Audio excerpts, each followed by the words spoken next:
कभी कभी क्या, हमेशा ही ऐसा होता है मेरे साथ। जब भी इंसान के बारे में सोचता हूं तो गुस्से से तिलमिला उठता हूं। कभी हंसना तो कभी रोना आता है इस इंसान पर। बड़ी बड़ी बातें करने वाला इंसान, नैतिकता की दुहाई देने वाला इंसान, रामकृष्ण का पुजारी, मां शक्ति की चरणों में लेटे रहने वाला इंसान। वाह प्रभु, तूने क्या इंसान बनाया। मुझे तो लगता है कि जब प्रभु ने सब जीवों को बना लिया होगा तो उसके बाद इंसान बनाया होगा ताकि उसकी सृजनता चरितार्थ हो सके। पर क्या उसकी सृजनता मानव के रूप में साकार हो पाई? मुझे तो लगता है कि बिल्कुल नहीं।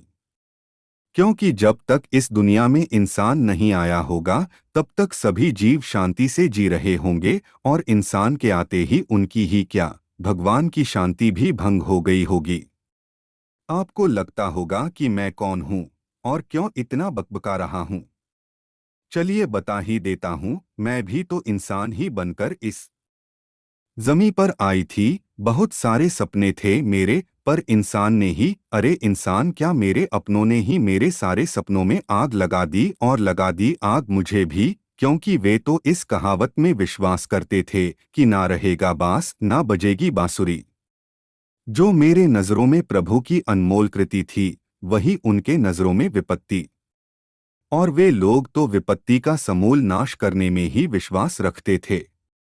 यह कहानी भले आपको काल्पनिक लगे, पर यह सच्ची कहानी है। आप इस कहानी के ताने बाने पर मत जाइए। मैं तो इस कहानी की सत्यता से आप लोगों का परिचय कराना चाहती हूँ। जी हाँ, आप ठीक समझे, मैं भी इंसान ही हूँ पर नारी हूँ। मैं चीख चीख कर अपनों से अपनों की भीख मांगती रही, पर किसी भी दरिंदे के कान पर जू तक नहीं रेंगा, और अंततः मुझे इन जालिमों से निपटने के लिए खुद ही जालिम बनना पड़ा, दरिंदगी की हद तक जाना पड़ा। मैं मानती हूं कि मैंने जो किया वह सही नहीं था, पर क्या जो समाज ने, इंसान ने मेरे साथ किया वह सही था? मेरा जन्म आज से लगभग 70 साल पहले एक ऐसे गांव में हुआ था जो धार्मिकता, मानवता की ध्वजा को लहराने वाला माना जाता था। उस समय मेरे गांव में काली माई, बरमबाबा आदि देवताओं के साथ ही शिवजी का एक छोटा सा मंदिर भी था। घर घर में माँ तुलसी शोभायमान थीं। सूरज के अस्ताचल में जाते ही इन बिरवों के नीचे मिट्टी के छोटे छोटे कोरे दीपक जल उठते थे। ऐसे धार्मिकतापूर्ण वातावरण में मैं फली फूली। विद्यालय का मुंह तो नहीं देखी, पर घर पर ही एक कुशल शिक्षक के मार्गदर्शन में बहुत सारे विषयों का अध्ययन की। मुझे गीता और रामायण पढ़ना बहुत ही अच्छा लगता था। मुझे याद है मैं उस समय 14 साल की रही होगी, तभी मेरे हाथ पीले कर दिए गए थे। शादी के बाद मैं नए गांव घर परिवार में आ गई। इस नए घर का माहौल ठीक ठाक ही था। 2 सालों के बाद मैं एक बच्ची की मां बन गई। पर मैं कुछ समझ पाती इससे पहले ही वह लड़की पता नहीं कहाँ गायब हो गई, और मुझे यह बताया गया कि वह मरी हुई ही पैदा हुई थी। पर मुझे उसका रोता चेहरा आज भी याद है। मैं उस समय कुछ प्रतिकार नहीं कर पाई, क्योंकि घर गांव का माहौल ही कुछ ऐसा था कि मेरी सुनने वाला कोई नहीं था। मैं अपने मायके वालों से इस बारे में बात की, पर वे लोग भी मेरा साथ नहीं दे पाए। खैर, इस घटना को बीते लगभग 1 साल ही बीते थे कि फिर मैं एक बच्ची की मां बनी। पर हाँ रे प्रभु, इस बच्ची का मुंह भी ठीक से मैं नहीं देख पाई। पता नहीं प्रभु को क्या मंजूर था। 1 से 1 वर्ष या 14 से 15 महीनों पर मैं लगातार बच्चे जनने वाली मशीन बनी रही, पर शायद ये बच्चे समाज, घर के किसी काम के नहीं थे। एक एक करके मेरी पुत्रियां इस हृदयहीन समाज में सांस लेने के पहले ही काल के गाल में समाती गईं। मुझे याद है लगभग 6 से 7 सालों में मुझे 5 पुत्रियां प्राप्त हुई थीं, पर कोई भी अंगने में किलकारी नहीं ले पाई थी। इनके मौत का राज मेरे लिए अबूझ पहेली था, और इस पहेली को सुलझाने वाला भी कोई नहीं था। अब तो जिस घर में मैं लक्ष्मी बनकर आई थी, उसी में अब दरिद्रा हो गई थी। एक असहाय अबला, जिसे कोई भी दुरदुरा देता था। किससे कहूँ अपना दुख। खुद मेरे पति भी अब मुझे बात बात पर मारने दौड़ पड़ते थे। एक दिन की बात है, शाम का समय था और मेरे सास-ससुर दोघे में बैठकर कुछ खुसुर-पुसुर कर रहे थे। पास ही में मेरे पति अपलस देव भी बैठे हुए थे। उस दिन मैंने हिम्मत करके इन लोगों से कुछ कहने के लिए किवाड़ की ओट में खड़ी हुई। पर यह क्या अभी मैं कुछ कहने की हिम्मत करूं, इससे पहले ही मेरी सास ने मेरे पति से कहा कि ये कलमुही केवल कलमुही ही पैदा करेगी। यह जब तक है तेरी दूसरी शादी भी नहीं कर सकती। पर कुछ भी कर एक कुलदीपक दे ही दे मुझे। बिना कुलदीपक का मुंह देखे मैं कतई मरना नहीं चाहती।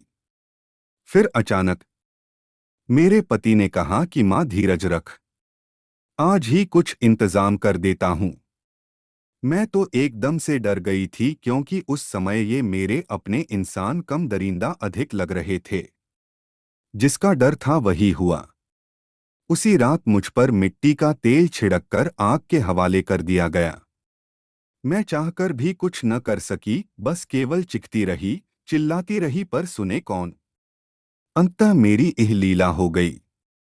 न पुलिस आई न गांव के कुछ लोग।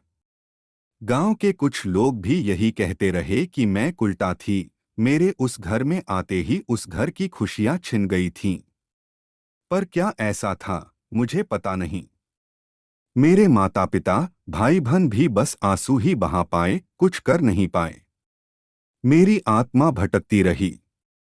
कुछ महीनों बाद मेरे पति की दूसरी शादी भी हो गई। पर अब तो मैं पूरी तरह से इन कथित अपनों को सबक सिखाने का मन बना चुकी थी। तो अब शुरू होता है मेरा बदला। रमेसर काका और रमेसरी काकी आज बहुत परेशान नजर आ रहे थे। उनकी बहू रमकलिया पेट से थी और रह रहकर कराह उठती थी। पता नहीं क्यों जब भी उसे गर्भ रहता तो उसे पेट में अत्यधिक दर्द शुरू हो जाता। इसके पहले भी उसके 2 भ्रूण नुकसान हो चुके थे।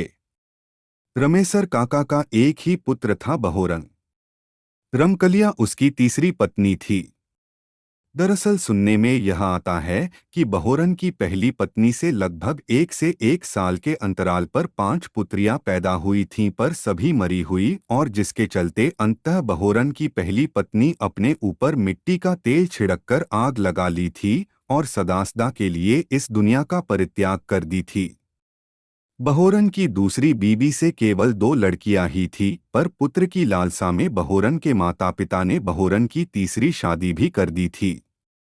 गांव की दाई की माने तो बहोरन की दूसरी बीबी भी जब एक बार पेट से थी और खरबिरोरा दवा आदि तथा उसके हाव भाव से ऐसा लगता था कि पेट में लड़का ही है, तो उसे भी सहनीय पीड़ा होती रहती थी और अंततः उसका वह गर्भ भी नुकसान हो गया था। तो गांव वालों को यह लगता था कि बहोरन की पत्नी को जब भी लड़का होने को होता है तो बहुत ही दर्द होता है, और जब लड़की होने को हो तो आराम से हो जाता है। अब गांव वाले इस बात को बहोरन की पहली पत्नी से जोड़कर देखते थे।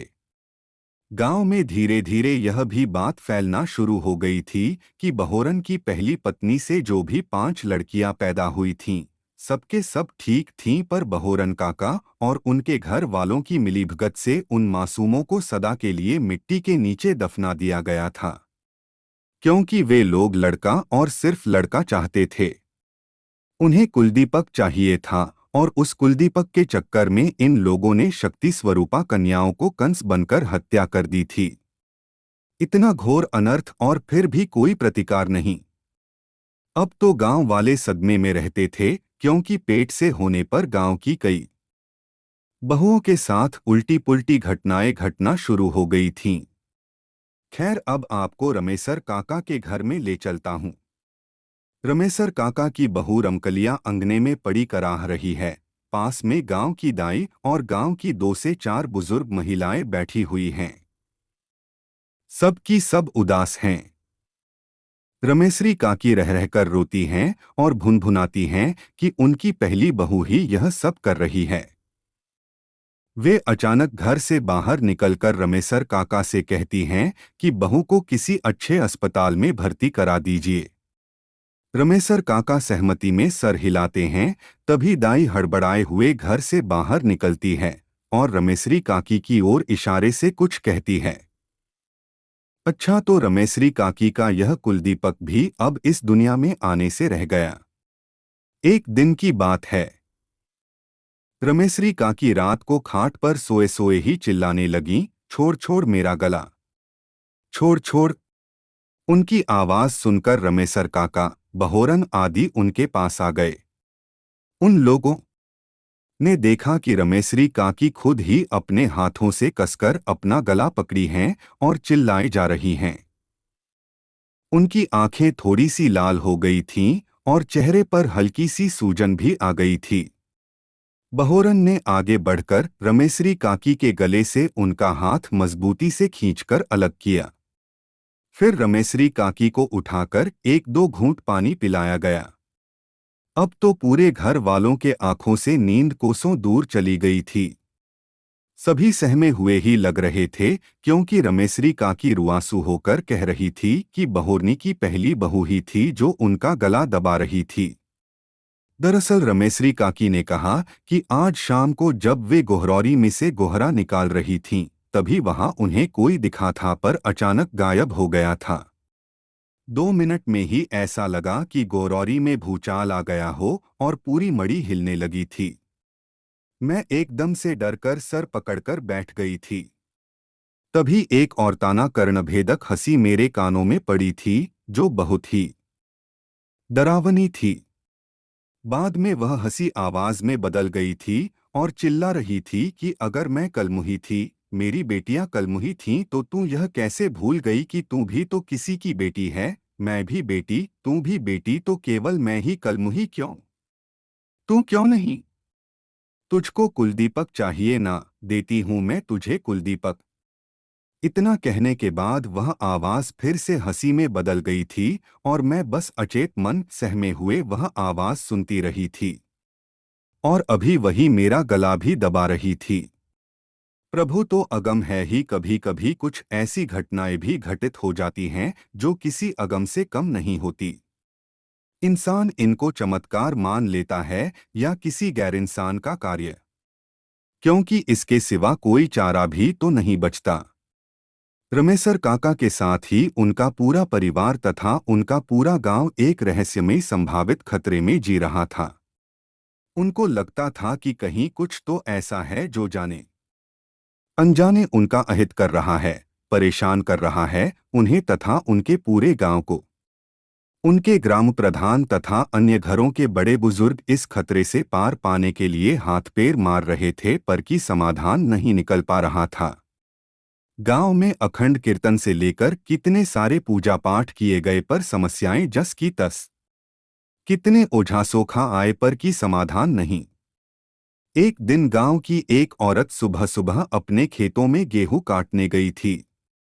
अचानक उसे पता नहीं क्या हुआ कि विकराल रूप बनाए अपने गांव में दाखिल हुई और बस एक ही रट लगाए जा रही थी, अब इस गांव के किसी भी घर में कोई कुलदीपक नहीं आएगा। जो हैं भी वे भी एक एक करके काल की गाल में समा जाएंगे, मेरा भोजन बन जाएंगे, मैं किसी को भी नहीं छोड़ूंगी। यही सब कहते चिल्लाते वह ग्राम प्रधान के दरवाजे पर पहुंचकर तपड़ी, निकल प्रधान, बाहर निकल। उस दिन तू कहा था जब मुझे और मेरी बेटियों को जिंदा ही दफनाया जा रहा था, जलाया जा रहा था, उस दिन तो तू चैन की नींद सो रहा था। रहनुमा बना है न तू इस गांव का, मेरी बात अब कान खोल कर सुन ले, न अब तू बचेगा और ना ही इस गांव का कोई और। सबको तहस-नहस कर दूंगी, चुन चुन कर बदला लूंगी। अभी तक तुम लोगों ने एक मरी आत्मा का कहर नहीं देखा है, जो अब शुरू होने वाली है। इतना सब कहने के बाद वह औरत बेहोश होगी, उसे उठाकर उसके घर पर लाया गया। धीरे धीरे आधे एक घंटे में वह सचेत हुई। अब तो उस चुड़ैल ने, भूतनी ने उस गांव पर अपना कहर बरपाना शुरू कर दिया था। प्रतिदिन कोई न कोई ऐसी घटना घटने लगी जिसने गांव वालों से उनका चैन छीन लिया। उनके आंखों की नींद सदा के लिए गायब होने लगी। वे लोग आतंक में जीने लगे। अरे यहाँ तक कि उस गांव के छोटे छोटे बच्चों को उनकी माँ के साथ किसी न किसी रिश्तेदारी में भेजा जाने लगा। ऐसा लगने लगा कि गांव में पूरी तरह से आतंक का, भय का साम्राज्य पसर चुका है। सबके चेहरे पर खौफ साफ नजर आने लगा था। प्रतिदिन उस गांव की महिलाएं नहा धोकर दल बनाकर छाक देने देवीताने जाने लगी थीं। कड़ाहियां भाखना शुरू हो गया था। देवताओं की आराधना दिन व दिन बढ़ती ही जा रही थी। एक दिन रमेसर काका खेतों में मृत पाए गए थे। ऐसा लगता था कि किसी ने उनको तड़पा तड़पा कर मारा हो। आधे कट्ठे तक की फसल उनके घसीटने के कारण बर्बाद हो गई थी। उनके गले पर किसी के अंगुलियों के निशान उभर आए थे, जो बहुत ही भयावह थे। रमेसरी काकी भी एक दिन गोरौरी में गोहरा निकालने गईं और वहीं एक जहरीले सांप ने उनकी इहलीला कर दी। बहोरन पागल हो गया था। गांव वालों की माने तो उसे किसी भूत ने अपने चपेट में लेकर पागल बना दिया था। वह एकदम पागलों जैसा इधर उधर घूमता रहता और लोगों को परेशान किया करता। कभी कभी उसमें इतना बल आ जाता कि लोगों को दौड़ा दौड़ा कर मारता और इतना मारता कि कुछ लोग अधमरे हो जाते। कभी कभी तो दिन में भी लोगों के घरों के दरवाजे बंद रहते और कोई घर से बाहर निकलने की हिम्मत नहीं जुटा पाता। बर्बादी और सिर्फ बर्बादी ही दिखाई देती थी उस गांव में। कुछ दिनों के बाद एक साधु का आगमन हुआ उस गांव में। वे बहुत ही सीधे साधे और धार्मिक स्वभाव के थे। गांव वाले उनके आगे बहुत गिड़गिड़ाए और उनसे चिरौरी किए कि उन लोगों को इस आत्मा से बचा लिया जाए। साधु बाबा पहले तो स्थिति को अच्छी तरह से समझे और पूरे गांव वालों को बहुत ही फटकार लगाई। अंत में उन्होंने कुछ अनुष्ठान किया और उस मृत आत्मा को एक औरत पर बुलाया। मृत आत्मा के आते ही वह औरत आपे से बाहर हो गई और उत्पात मचाना शुरू कर दिया। फिर साधु बाबा के अनुरोध पर वह धीरे धीरे शांत हुई और रो रो कर कहने लगी कि बाबा, इन गांव वालों ने केवल मेरी ही पुत्रियों को नहीं और भी कितनी ही बेटियों को जिदें जी गांव के बाहर के बगीचे के किनारे दफन कर दिया है। मैं किसी भी कीमत पर इन लोगों को छोड़ने वाली नहीं। इस गांव में कोई नहीं बचेगा। अंत में साधु बाबा ने बहुत अनुनय विनय करके उस महिला को शांत कराया। फिर गांव वालों ने स्वप्न में भी ऐसी घिनौनी हरकत न करने की कसम खाई और साधु बाबा द्वारा एक छोटा अनुष्ठान किया गया। सभी मृतक बालाओं की शांति के मंत्रोच्चार किए गए। अभी तो वह गांव पूरी तरह से शांत है, पर अभी भी गांव में और गांव के बाहर एक अजीब सन्नाटा पसरा रहता है। गांव के बाहर निकलने पर आज भी ऐसा लगता है कि कोई महिला अपनी छोटी छोटी बेटियों के साथ रो रही है और कहीं न कहीं गांव वालों को अपनी करतूत का भान करा रही है। आज भी मायूस है वह गांव और वहां के लोग। बेटी है तो कल है, बेटी है तो जीवन है।